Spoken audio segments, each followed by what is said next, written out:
और अब हम बात करने जा रहे हैं पखानजूर की, जहां 17 पंचायत सचिव के वेतन में कटौती की गई। लेकिन ऐसा क्यों हुआ, ये जानना आपके लिए जरूरी है।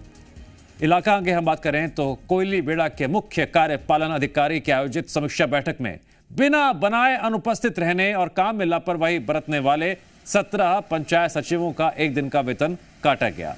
समीक्षा के दौरान यह भी उजागर हुआ, कई ग्राम पंचायतों में पीएम आवास योजना में लापरवाही बढ़ती गई। कार्रवाई के दायरे में केवल पंचायत सचिव ही नहीं बल्कि योजना से जुड़े नोडल अधिकारी और तकनीकी सहायक भी शामिल हैं।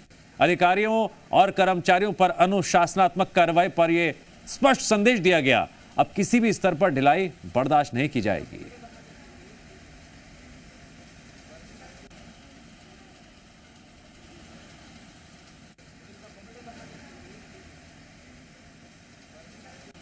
जी मीडिया संवाददाता सत्यप्रकाश एक बार फिर से हमारे साथ जुड़ रहे हैं। सत्यप्रकाश से हम चर्चा करेंगे। सत्यप्रकाश, आपको मेरी आवाज आ रही है? लगता है सत्यप्रकाश से हमारा संपर्क टूट गया है, लेकिन इस खबर पर हम और बारीकी से विश्लेषण करने की कोशिश करेंगे। पखानजूर से हमारे साथ कमल जायसवाल जुड़ गए हैं, हम उनसे बातचीत करेंगे। कमल, विषय बड़ा गंभीर है, दर्शकों को आप जरा बताइए कैसे कर लेते हैं ये झोलझाल। अब कार्रवाई तो हुई है, तो जरा ये शोर भी जरा ज्यादा ऊंचाई तक पहुंचना चाहिए। गलत रास्ता अख्तियार करेंगे तो फिर क्या खामियाजा उठाना पड़ सकता है अगर आप किसी के अधिकार पर डाका डाल रहे हैं या फिर योजना में लापरवाही बरत रहे हैं। देखिए, रोटी कपड़ा और मकान, ये जो 3 नाम है, ये ग्रामीणों की बुनियादी सुविधाओं में गिने जाते हैं।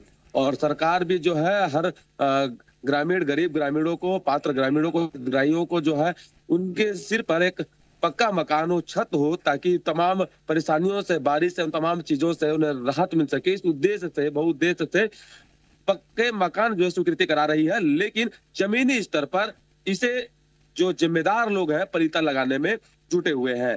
और इसी क्रम में कोयली बेड़ा जनपद पंचायत के 17 ग्राम पंचायतों पर जो है जिला पंचायतों पर जो है मुख्य कार्यपालन अधिकारी ने कार्रवाई की है। उनके एक दिन की जो वेतन है उसकी कटौती की गई है। इतना ही नहीं, जो नोडल अधिकारी नियुक्त किए गए हैं, जो कार्यों की मॉनिटरिंग करते हैं, जो पीएम आवासों की मॉनिटरिंग करते हैं, उनके भी एक दिन की वेतन की कटौती की गई है। ऐसे 2 नोडल अधिकारी है, 2 नोडल अधिकारी और कुल 17 ग्राम पंचायत के सचिव, इनके जो है एक दिन की वेतन की कटौती की गई है। साफ तौर पर सीओ ने कहा है कि पीएम आवास में अगर लापरवाही की जाएगी तो बिल्कुल भी बर्दाश्त नहीं की जाएगी।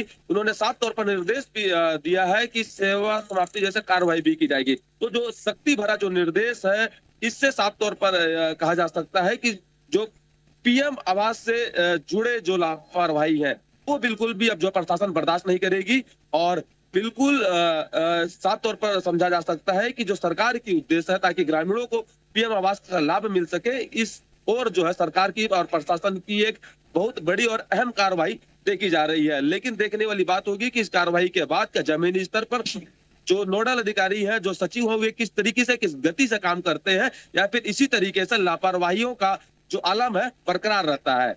जी, जानकारी के लिए आपका शुक्रिया।